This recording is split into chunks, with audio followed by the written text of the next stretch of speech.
मनचाहा वर देती है नक्खी माता। दरबार में रखे 790 कलश जवारे।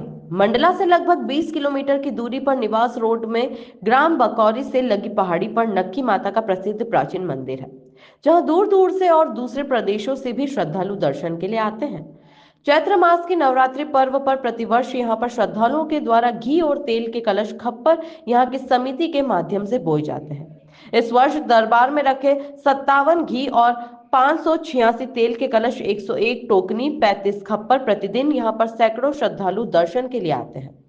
लोगों की मान्यता है कि यहाँ पर नक्खी माता के मंदिर में आकर जो भी श्रद्धालु मन्नत मांगते हैं, देवी माता उनकी मन्नतें जरूर पूरी करती है और मन्नत पूरी होने पर श्रद्धालु मंदिर में प्रसाद चढ़ाते हैं, मंदिर को दान दक्षिणा भेंट आदि देकर जाते हैं। रामनवमी के दिन यहाँ का जवारे विसर्जन का कार्यक्रम बहुत ही भव्य और मनमोहक होता है। यहाँ शनि सिंगनापुर से स्पर्श एवं प्राण प्रतिष्ठा कराकर शिला को स्थापित किया गया है। साथ ही मंदिर में भव्य और सुंदर शनि मूर्ति 9 ग्रह मूर्तियों के साथ विराजित है। मंदिर में स्थापना के समय से अखंड ज्योति प्रज्वलित है।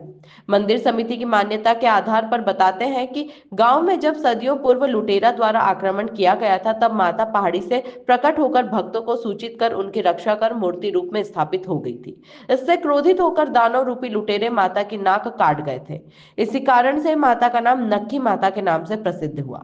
इस नवरात्रि पर्व पर भी श्रद्धालुओं का तांता लगा हुआ है और रामनवमी के दिन विशाल जवारे यात्रा का आयोजन होगा।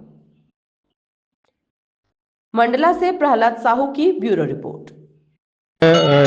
डी.के. सिंगर, प्रभारी प्राचार्य, शासकीय स्तर माध्यमिक विद्यालय बगलिया। सर, यहाँ पे नक्खी माई में कितने जवारे बोए गए हैं और यहाँ पे लोगों की आस्था है?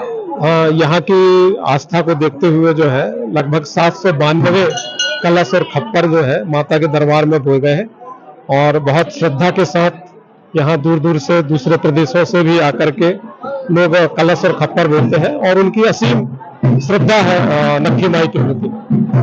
मेरा नाम कैलाश कुमार दुबे, यहीं का रहने वाला हूँ। मैं आजकल मंडला में रहने लगा हूँ।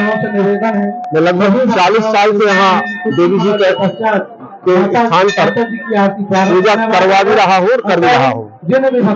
और जिन लोगों ने जो जो इच्छा करके यहाँ माता जी के मंदिर में सेवा दी है, उन्हें वह प्राप्त हुआ, मुझे भी प्राप्त हुआ है और मैं चाहता हूँ कि यहाँ और भी लोग जुड़े और उन्हें भी प्राप्त हो। सप्तश्लोकी दुर्गा में शंकर भगवान ने, छोटे रूप में बता देता हूँ आपको, शंकर भगवान ने माता पार्वती से पूछा कि कलयुग में कैसे भक्ति प्राप्त होगी, तो माता जी ने कहा कि कलयुग में देवी की आराधना ही सबको भक्ति प्रदान करेगी, इसलिए सभी को देवी की आराधना करना चाहिए।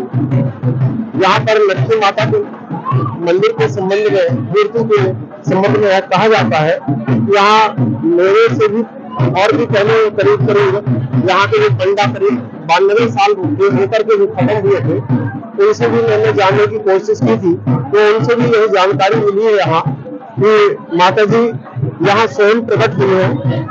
ये मूर्ति को किसी ने बनाया नहीं है, ये स्वयं प्रकट है।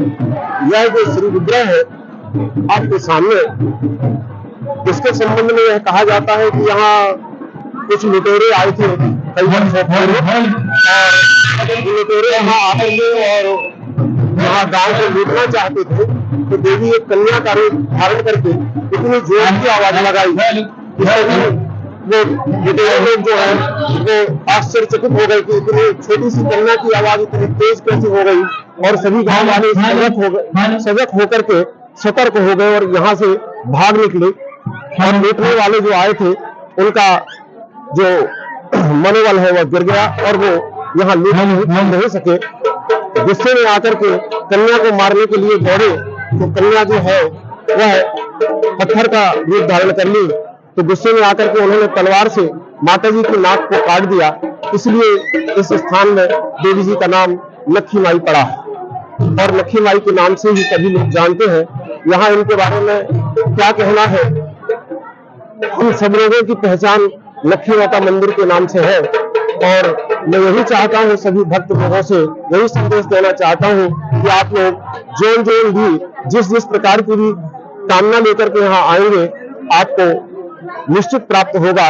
यम यम चिंत्यन्ते कामम तम तम प्राप्नोति निश्चितम, यह कवच में कहा गया है, वह यहाँ अक्षर से देखने को मिलता है।